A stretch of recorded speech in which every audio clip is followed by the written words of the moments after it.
You know, if you're Prince Harry, things aren't particularly going well, right? I mean, whichever way you look at it. You've recently just been landed with a bill for over $1 million plus for a court case that many people, literally serious people around you, suggested not to continue with. But, you know, consequently, you felt that, well, basically you were going to win it. And then if that didn't really seal the cause for you, you went on international television to berate your own father, basically saying, well, he could have sold it for you. And then, of course, accused all manner of different people that actually they wanted history to repeat itself. Basically, the only history that's repeated itself is the fact that you truly decided to go down this court case another time. But, you know, obstinate and hot-headed and all that sort of stuff, clearly Prince Harry has never learned. But, of course, there's always a shining star around a sort of negative. As ever, let me explain. Morning, lovely to see you. Thank you so much for your time today. Lovely to have your company. You know when you've had those days, if you've had this, chums, where I forgot to put my watch on. And yes, you know what it's like. And it's funny, isn't it? You know, we're of a generation, I know. But I sort of feel lost without my watch, because I know you can look at your phone and all of that sort of stuff, but you just, it's there, isn't it? It's like part of your furniture. I don't know if this is the same for women. You know, tell me if I'm wrong. I'm not being sexist or anything. But, you know, for a man, it's just that you think, yeah, I've got that. Yeah. And I just am always used to a watch, and I very much like a nice, clear face. You know, none of this sort of difficult things to read. Just, is it 2 o'clock? Is it 4 o'clock? You know where you stand, don't you? You know what I'm saying? I always this is the perils of what it's like, you see, when you get out getting rushed. Yeah, you know what I'm saying. And this beautiful domain that is, of course, Kensington. Somebody else who sort of could have said would have been rushed is none other than the former royal Prince Harry. You see, Harry, as I said, you know, lost an incredible amount of money. I mean, you know, he didn't need to lose that money.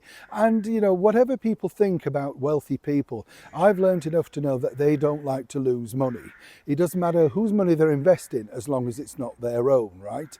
That's the big key. Now, here's where this gets interesting, because if you look at this particular picture, and it's a picture now that the world knows, right?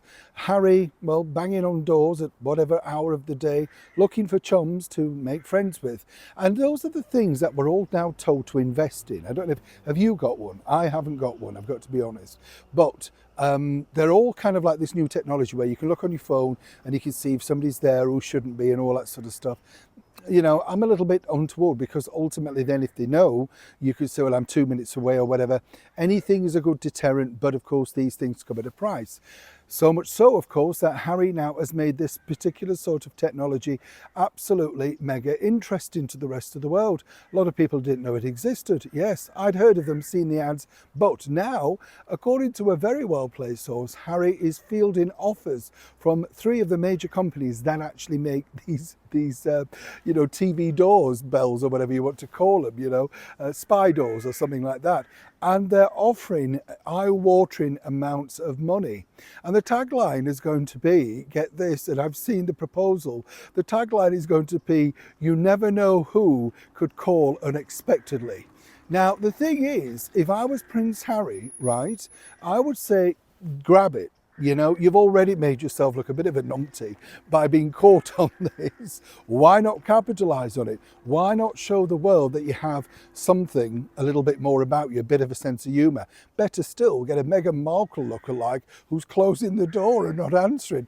Even better, don't you think? As I said, the deal would be worth a lot of money. And, you know, while Harry and Meghan were desperate to try and get things like Cartier, Dior, etc., maybe look down at the more sort of level-headed people that literally would buy into products like this. Nothing wrong in that. We've had other royals advertising milk and things like that. You know, what was it? Peter Phillips, I think, did that. Yeah. So what was wrong? What's wrong with that? Of course, behind the scenes, there's a huge dilemma, because this would go a long way to paying off that security. Now, wouldn't it be interesting to think that a simple mistake could literally make you millions? Either way, it's a developing story. Neil Sean, Kensington, London.